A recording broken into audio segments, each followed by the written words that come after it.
So yeah, we have something coming up. If you look on the syllabus at the end of the week, don't be too scared. It's a pretty minor assignment. We didn't talk about this yet, did we? Okay, just making sure. So yeah, the abstract is going to be due Friday, 11:59. And abstract goes along with the term paper. So this is your assignment for the term paper. There is only, so like really you can do your essay on pretty much anything that you can relate to class. So anything you can relate to, in a lot of ways, anything you want to look at and look at it sociologically should be fine. I'm going to use the abstracts to give you guys feedback. I might ask you to tweak it or change it a little. What you're doing just to make it a little more sociological, and that's pretty normal, so don't worry about that if you get that note. But at the end of the semester, you're going to have to write a 12-page paper on the topic you choose. And that will, what I'm kind of expecting you to do is kind of like explore the wider literature, right? And this could be on anything we kind of like talk about in class or anything, you know, that sort of sparks your interest you can run with. And the goal is to pretty much just thoroughly research that topic, go and find scholarly sources. But I have a very narrow definition of scholarly sources. I only count 3 things as scholarly sources. You can use other sources if you want, but it won't count as a source. So what I kind of expect you to do is to use academic journals. Do you guys know the difference between academic journals and everybody? Have people in here done the library thing yet?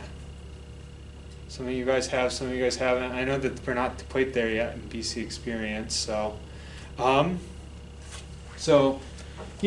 basically, like I expect you to use academic journal articles if you want. Should I show you guys how to find those real quick? Would that be helpful for people, or is that going to be really repetitive? Okay, cool. I'll show you guys how to do that. Okay. So if you go to the library website,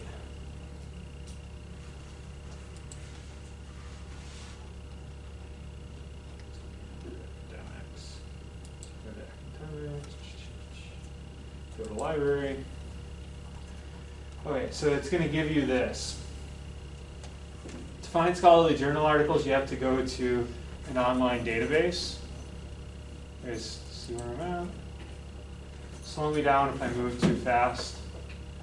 Then you're going to want to go here. This is the best one to get used, actually. And I'm just going to say that blanketly. This is the one that's going to give you the broadest amount of material. So other ones it works by copyright. This one's a little more general, so it'll find you what you need. Select on absolutely everything. Continue. It says it's going to be slow if you do that. I've never actually noticed it being slow. So, okay. And then what do we want? What sort of things might people want to research? What things are people excited about? Native Americans, like discrimination. Discrimination. Native Americans. Probably help if I spell words right. Did I mean? Oh, wonderful! They added that feature. There we go. So to make sure you get what you need, right there, scholarly peer-reviewed journals. So, and that'll provide you with a lot of stuff often. There's another way that you can do this, which would be through Google Scholar, but that takes a little bit more intuition.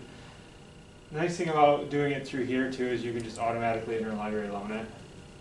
So, and that doesn't take very long. Usually if you request an article, the librarians will get it to you in a few days. So as long as you've started your project, which you're going to have resources pretty early before you write in this class, because we have another assignment where you essentially tell me what you found for journal articles, you will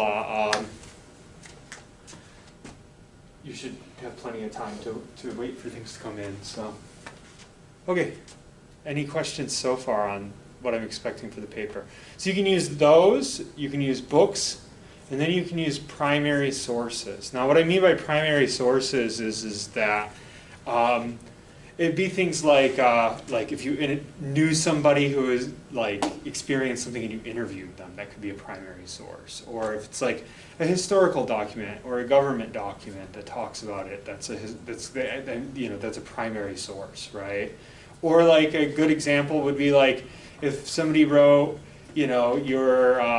your paper on, I don't know, got interested in writing about a cult group or something, I don't know, and they had a website, that website would be a primary source.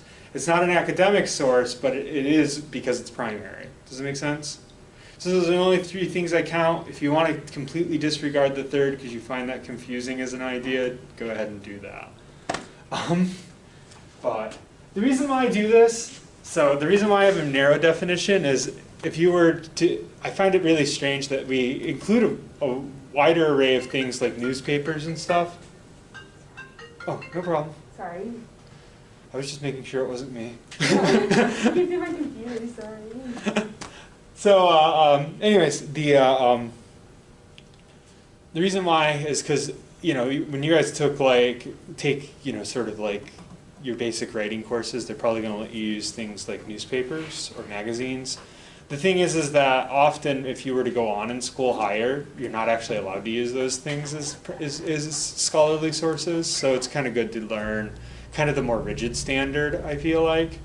And so I kind of, that's why I do things the way I do. So, any questions about this?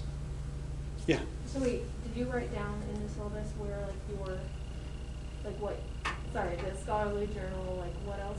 Oh yeah, that's in so scholarly journals, that's going to be in the assignment, not in the syllabus. So if you look under the assignment folders, there's one that says term paper, and the term paper is not due for a long time. Mm-hmm.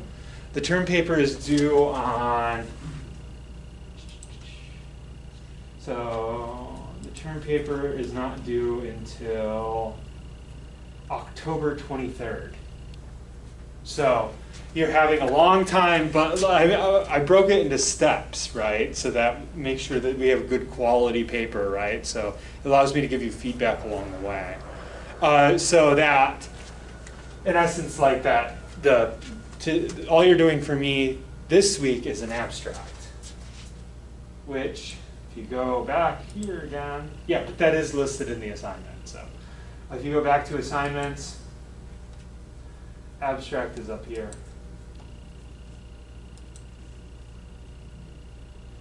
Right? And so an abstract is 150 to 250 words. So does anybody know how much that translates into? This is maybe going to be one of your smallest assignments ever. Yeah, it's like a paragraph. 150 words is nothing, right? Like, and quite literally, like often, so like all an abstract is, and this is basically what the question says, it's basically just a brief explanation of what you're going to research. So you think of it as kind of like a topic statement, right? Like that's basically what it is.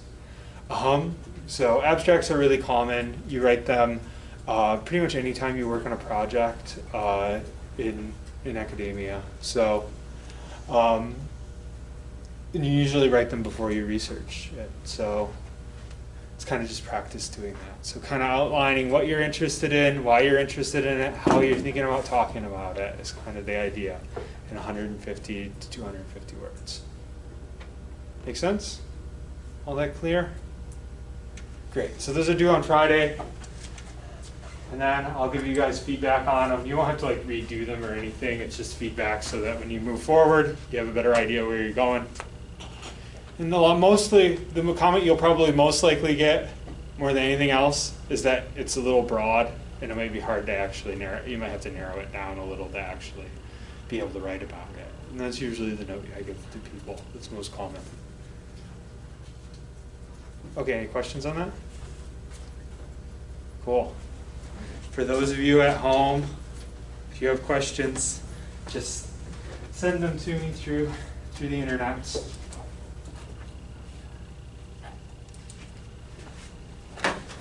Okay, on to something more fun than assignments.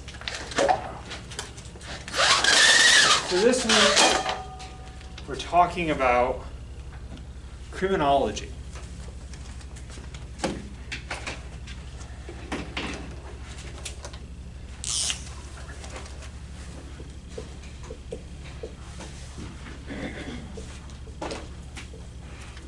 So criminology is a subdiscipline within sociology. Well, and we're talking about criminology and deviance. But mostly we're going to be talking about criminology this week. So, what's criminology? You guys probably know this already. Yeah, it's the study of crime, right?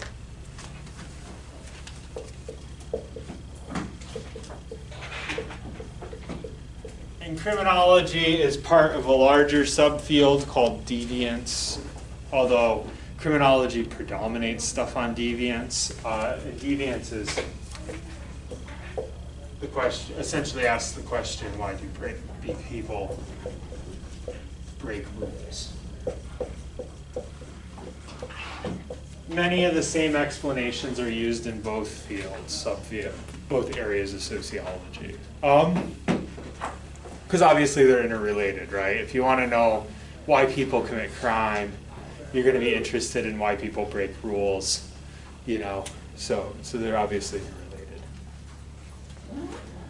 So later in the week, I'm going to provide you guys, I have two sort of articles that I thought would be interesting given a lot of the current context on policing that you guys are probably hearing a lot about. And so it'll be a nice way of us talking about it, or moving towards talking about it without talking about it directly. And I think you'll see that you probably picked up on that a little bit as you read through the articles, particularly the one on Native Americans up in so talking about Native American discrimination, right? One on Native Americans in Canada, right, in the prison system. There's a parallel there between Native Americans and African Americans in the United States. But anyways, we'll get to that a little bit later. For today, what I thought I'd do is have us focus a little bit more on some of the more traditional theories of crime and deviance. So these are the ones that still predominate in the field of criminology. This is going to be a huge review for you, Charles, having taken criminological theory. Anyways, so yeah, this so we're going to focus on some of the more traditional theories of crime and deviance.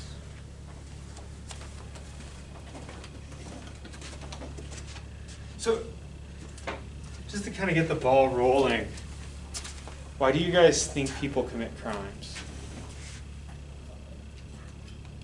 Why do people break the law?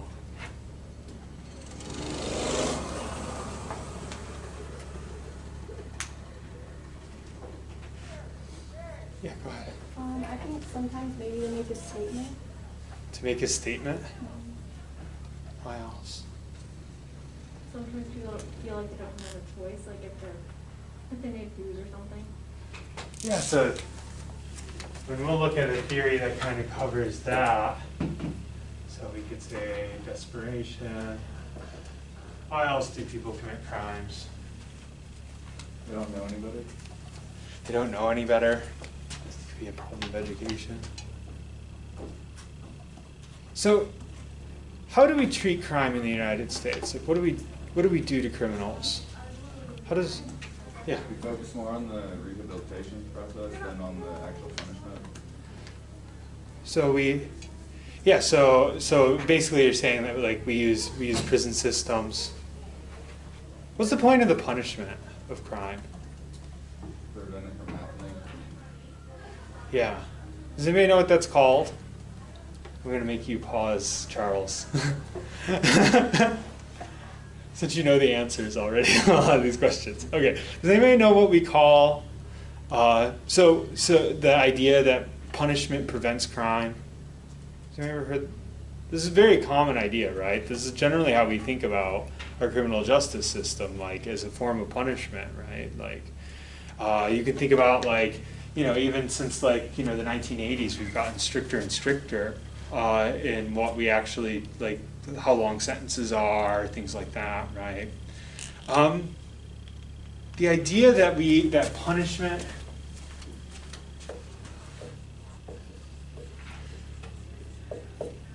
serves the basis of our criminal justice system, that punishment reduces crime, is called the deterrence theory.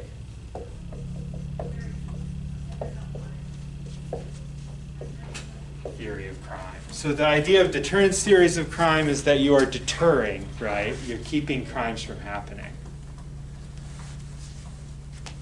Traditionally, this is one of the two explanations. So before the 20th century, the theories of crime, one of the major two is deterrence. It's the one that we built our criminal justice system off of. So one of the difficulties with deterrence theory is simply that it doesn't appear to actually work. So there's no evidence that increasing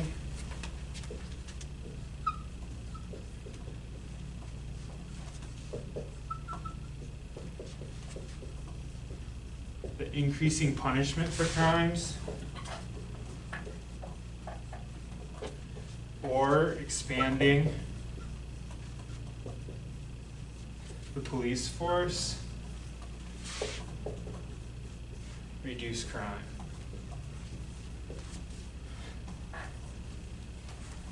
It does allow for more punishment on the back end of crime. Yeah, go ahead. I feel like that's true in America, but I guess I did a lot of research last year I did a research paper on intravenous drugs in America and then comparing it to other places. And I was looking a lot at Singapore. Yeah. And they have one of the lowest drug rates in the world. Yeah. And like that you can even get the death penalty just for being caught with illegal drugs like a couple times. Yeah.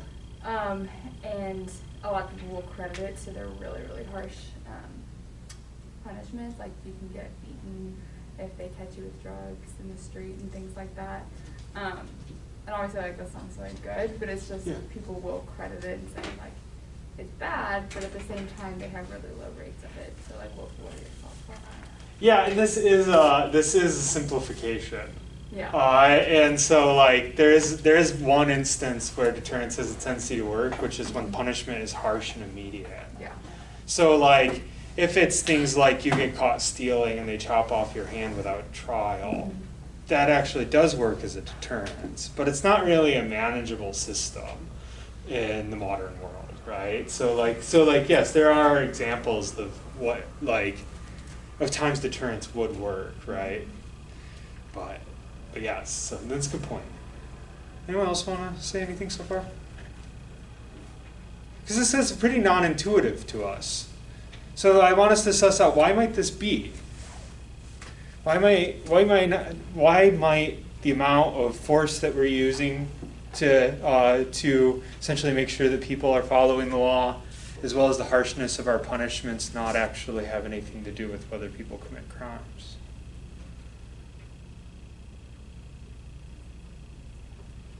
I'm going to give people a little bit. Any guesses?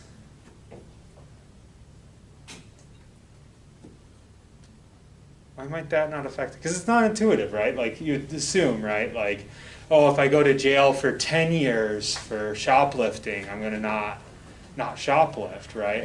As opposed to if I go, get a $200 fine. What might be a reason why people, that doesn't really work if they just increase the amount of punishment for shoplifting?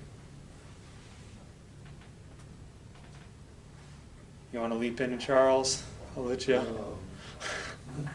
Would it be like the risk is less than the reward, so the reward's better, or is it more that people are just naturally deviant? Well, you could explain it. So one explanation is that people are somewhat naturally deviant and not very rational. So that's sort of like an irrationality theory of human behavior. Like people don't act, and we can think about like a lot of the stuff we did in social psychology kind of had the assumption that people aren't super rational. like last week, right? Like a lot of times the explanations people give, stuff like that, like people don't really understand themselves very well. They often secretly lie to themselves about who they are, et cetera, right? So that would be more of an irrationality approach. So that is one way. What might be another simple answer why people might not? I'll ask you this question. How aware are you of what is and is not illegal and how much punishment they give you for it?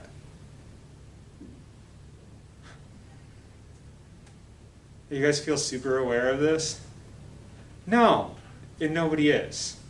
So that's one way that deterrence theory, like to some degree the web of laws are so complex that we have to have specialized people just to know what they're saying, right? So in a lot of ways, like deterrence doesn't really work because people actually don't really generally understand what is and isn't illegal and how heavy the punishments are. How aware are you of how many police officers are in any given town that you're in?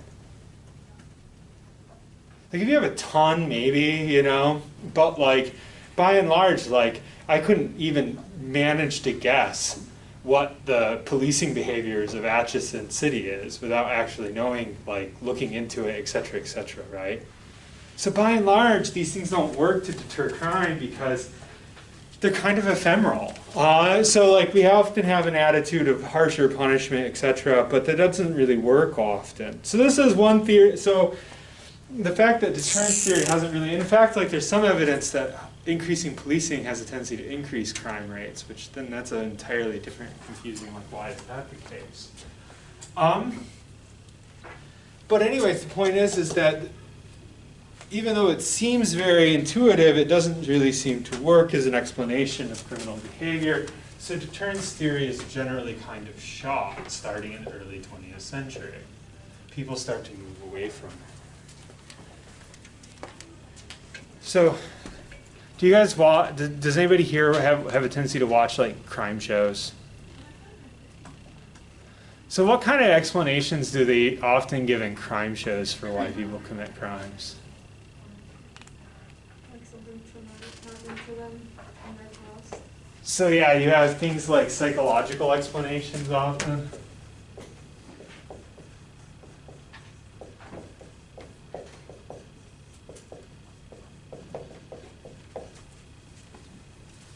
What other explanations do we often get?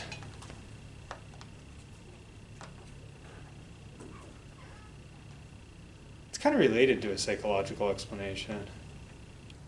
Or they just feel like they need to do it, like, in order to, like, I don't know. Because, like, this one show that I watched, like, they would, like, do stuff to cover up, like, things that they did in the past, or, like, kill someone because they, like, needed to because they were, like, bad or something. I don't know. Like, they just feel like they need to. Yeah. They were like raised with a role model who somebody was like committed crimes. Yeah, and so that's actually, we'll look at that one too, just like we'll look at that one because that's essentially going to be a form of that's a modern theory that we're going to talk about. Yeah. Revenge. Revenge. Oh, these are all very personal reasons. Anybody like, okay, so let's think about specifically like, anybody watch shows that revolve around serial killers? What are the explanations of like why serial killers generally commit crimes? So we have two, right? One is like trauma, psychological stuff. What's the other? I couldn't hear. Because they like it. Because they like it. And so like this, how do we often explain that? That they're what? Yeah, a psychopath or a sociopath, right? So the other major theory that we have, and so like so before the 20th century, the other major theory, which we still hear remnants of sometimes today, are biological theories of crime.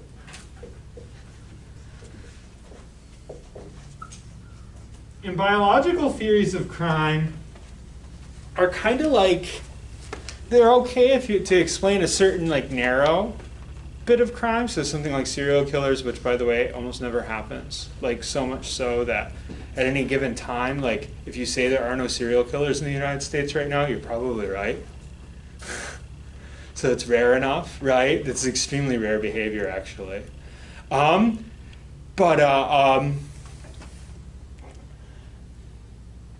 So in some very narrow senses, biological differences sometimes, but it's hard to use biological differences to explain trends in crime.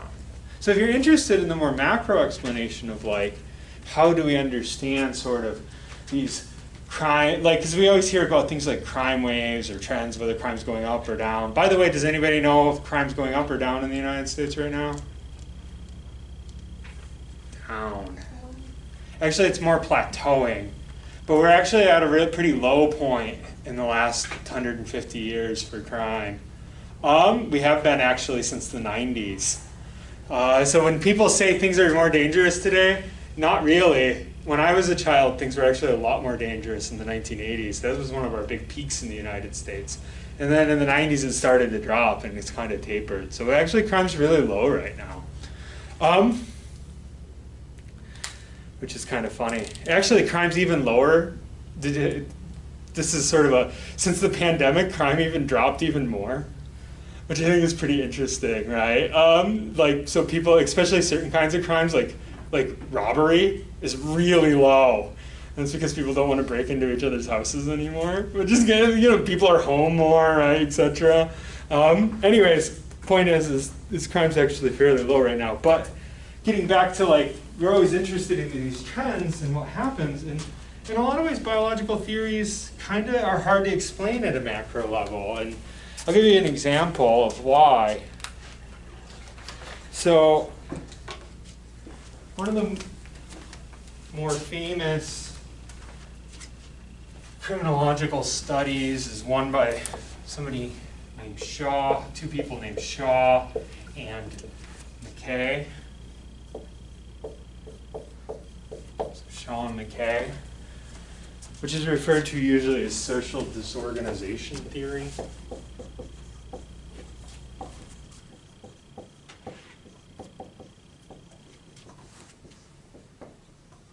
Which is generally thought of as the theory that kind of destroys the biological explanation of crime in sociology, in criminology.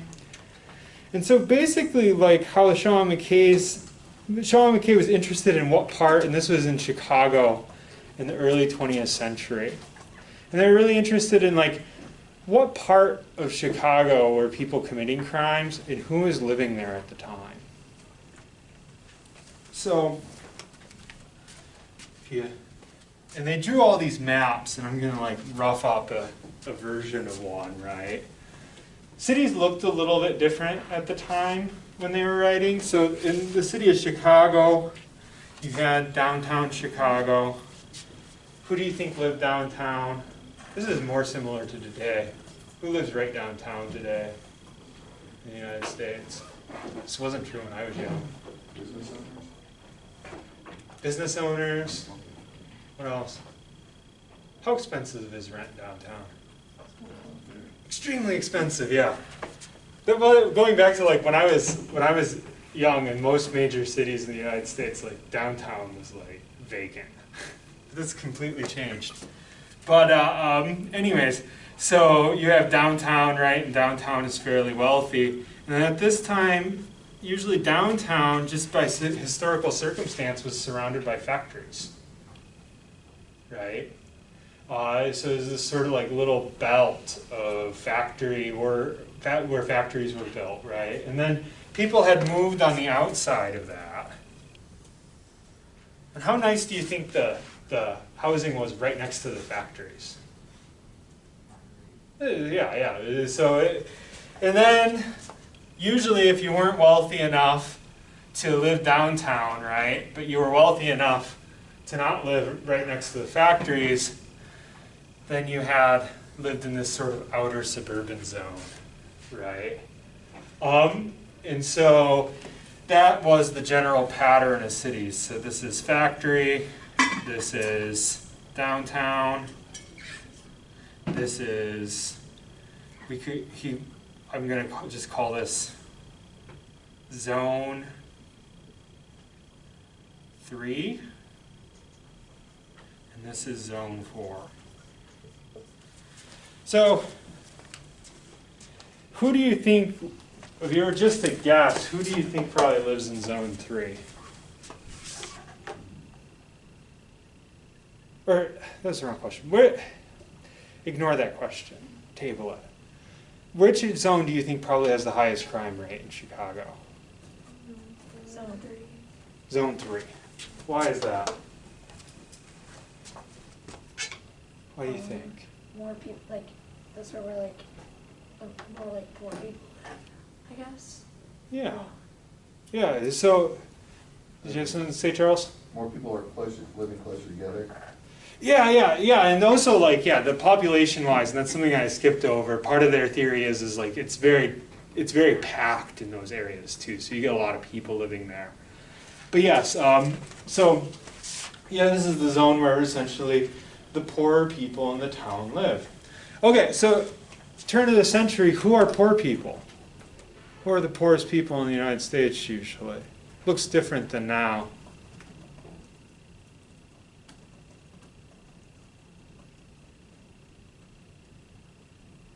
It's usually immigrants, right? So like it's a period of high immigration because there's like essentially famines happening in Europe, right? And so in the early 20th century, you get a lot of like new immigrant groups coming to the United States. So whatever is the newest immigrant group essentially will usually move into zone 3. What happens after they become more established in the United States, do you think? What do you think they do? What are they going to do? Are they going to stay in zone 3? They're going to move out. So what Sean McKay does is map over like 60 some years how different immigrant groups would move into zone 3 and then they would move out to zone 4, right? Well, what do you think the crime rate is in zone 4? Significantly lower than zone 3, regardless of who lives there. Do you guys see the significance of that for a biological explanation? What's the significance of that? I mean, it's the same people living in zone 3 and zone 4. Yeah, that essentially it can't be something internal to the people who live there, right? Because in essence, like if when they move out, they cease to commit crimes, it doesn't really make sense to explain it as them being, because whoever's living in zone 3 is just the newest sort of like immigrant group from the United States. So we need some other explanation, right? Okay, so if we think about like in the 20th century, Sean McKay's general explanation is going to be that it's a combination of like the neighborhood, right, that you live in. Like, so like basically like how the neighborhood is set up in some ways. So like if you live in like something that's really depressing, you're going to be more desperate kind of thing, right? As well as financial circumstances surrounding it. So that's going to be their general explanation of social disorganization theory. But anyways, the point is this, is that with the 19th century theories generally being thought of as insufficient to explain crime, within sociology and later within criminology, as criminology sort of becomes more of a dedicated subfield, there becomes a whole slew of new explanations, right? So in the 20th century, we've seen sort of an explosion of different theories of crime. Okay, any questions so far about Sean McKay, about biological theories, about deterrence?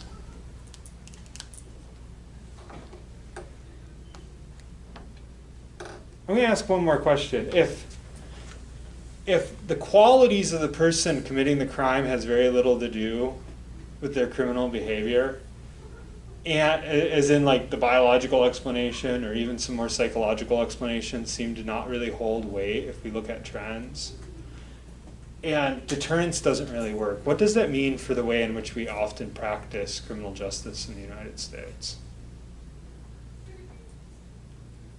What do you think? What would that mean?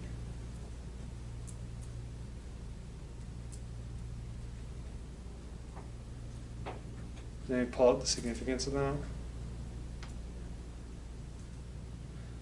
So it has nothing to do with the individuals, and you can't deter their behavior by punishing them. What does that mean for the way in which we try to deal with crime? What's, So what we're doing, is it really working? yeah, that actually what we do makes very little difference. And so, like, with this sort of movement in criminology away from those explanations, it also sort of questions, like, how do we police differently? How do we punish differently in ways that actually affect the crime rate? Which in some ways has been an 80-year experiment without any solution yet.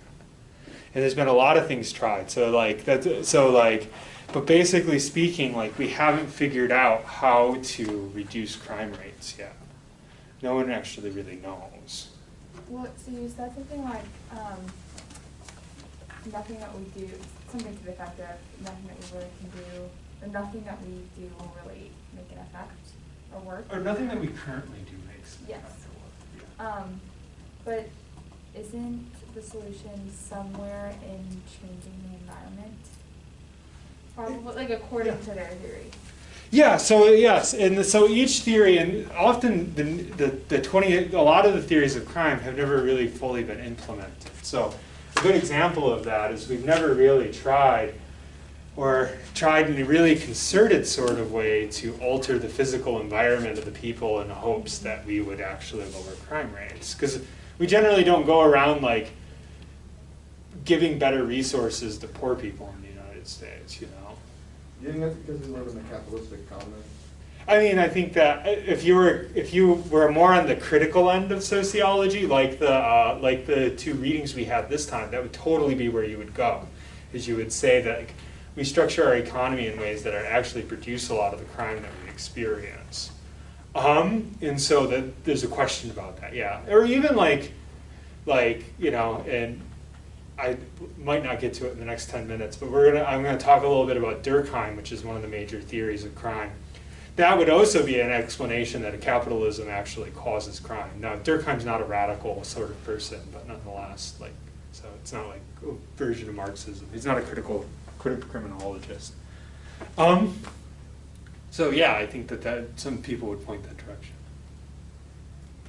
So yeah, so there are things that we can do, and there are attempts to do things which have had limited success in some way, shape, or form. We're going to look at one of those as well. Restorative justice is an alternative to the kind of justice that we practice, which the article is actually quite critical of.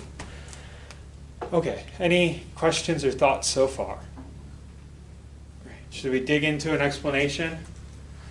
So I'm going to give you guys two more explanations of crime that are pretty standard, and then that'll kind of in a lot of ways frame out the majority of what sort of traditional criminology talks about, and one of which is going to be Durkheim, and the other which is going to be Merton's strain theory. So let's go ahead and start with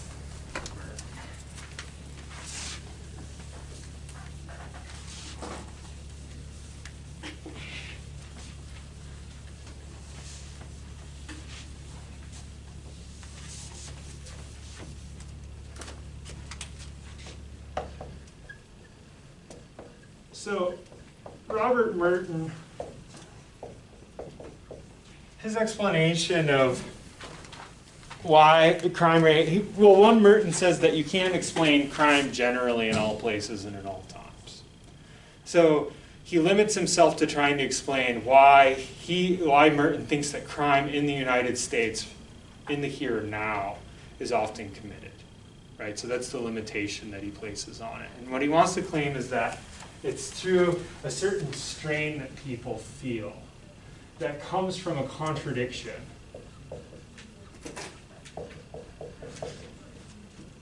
in our society. And this contradiction is between the normative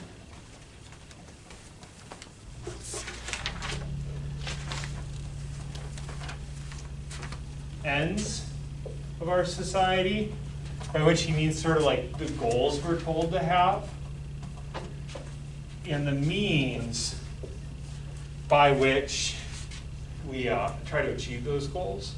So Merton is also a theory of deviance, because we're going to see like not all of these are actually forms of crime. But okay, so, and by me, so a good way to start is the ends or goals of our society. So what does society tell us to try to achieve? What are people supposed to do in our society? I feel like it's like, get a good education, get a job, like, be able to make money, like, provide for your family. Yeah, so good job, good money, right? Well, actually, we can look at the, so if we were to boil it down, right, to some degree, like, we're supposed to pursue money. In a lot of ways, the job is how you do that, right? Like, that's how you're supposed to do it. You're supposed to do it through a job. That would actually be a means. So we're supposed to, through our work, gain a certain level of affluency. You had your hand up, Charles? Have a family. What's that? I'll have a family. Yeah, we do have, but, and we can criticize Merton for this. It's not really where he goes, right? Because like, in a lot of ways. Okay, so what's the means of having a family? So this isn't, it's just not a contradiction in our society. How do you have a family? Yeah, you get married, you reproduce, right, et cetera, right? We could argue that this is sometimes blocked in the certain areas of like race theory that would talk about family being tied in with racism. Family values is an idea being tied in with racism. But by and large, I think we could kind of, in Merton's world, we would kind of claim like, generally people have the ability to achieve that end. I think maybe it's more like in the recent years, but like, Yeah. I think there's maybe a general push to, because the ends that our society, I don't know, pushes us to want money and like to search for that as much as possible. Yeah. Family is considered a block towards that. Yeah. That's kind of what I would kind of see more so than getting pressure to have a family. Yeah, and that does happen. Yeah, there's a lot of studies that, particularly for women, women are often pressured not to have families when they pursue careers. Yeah, so I think that's fair. Okay, getting back to like, so for Merton, what he does want to focus on is this sort of idea of through hard work, right, we essentially achieve the ends of becoming wealthy. Now, does everyone have access to the kinds of work that would lead them to have wealth? No.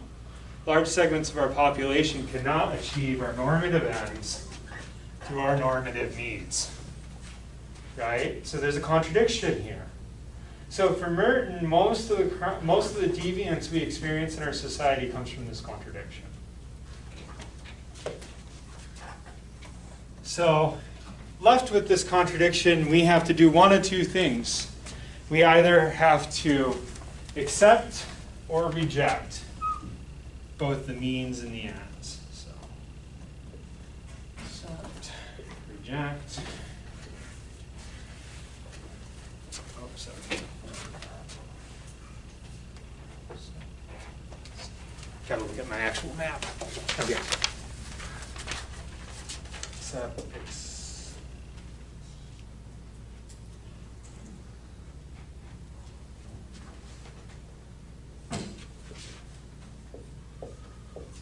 there. Okay. So essentially, if you have the ability to work through, make money through work, and you accept that, right? Then you are a conformist. You conform to the rules of our society, right? Once again, this is a fairly small subset of our population actually has the ability to do that. So what can you do, right? So you are stuck in a situation where you don't know that you will not be able to achieve the goal of being wealthy through work. What do you do? What are your possible responses?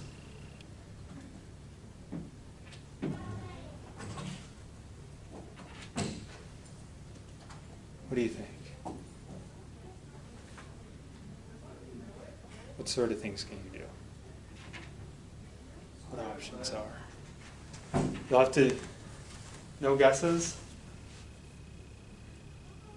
You could just not care about money, right? It's an option.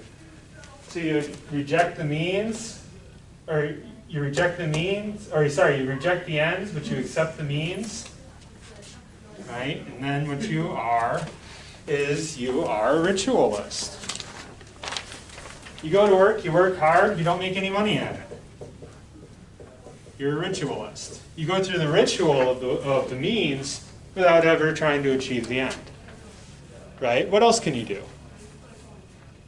See, you're stuck in a situation of having to reject having a job is the means to wealth, or wealth itself. What else can you do? You could marry rich. So you accept the ends of being wealthy, but you reject the means. You're an innovator. That's the term that he uses. So that would be a form of innovation. I'm going to marry wealthy, and then, bam, I'm going to have wealth. Are there other things you could do to try to achieve wealth, not through getting a job? Win the lottery. You could try to win the lottery. You're probably going to fail miserably at that one, but yeah, you could. What else could you do? You can inherit something. You could inherit something. You could also do something like smuggle crack, right? You could become a bank robber, right? Okay, I'm going to stop us there because we're out of time. I'm going to pick back up with Merton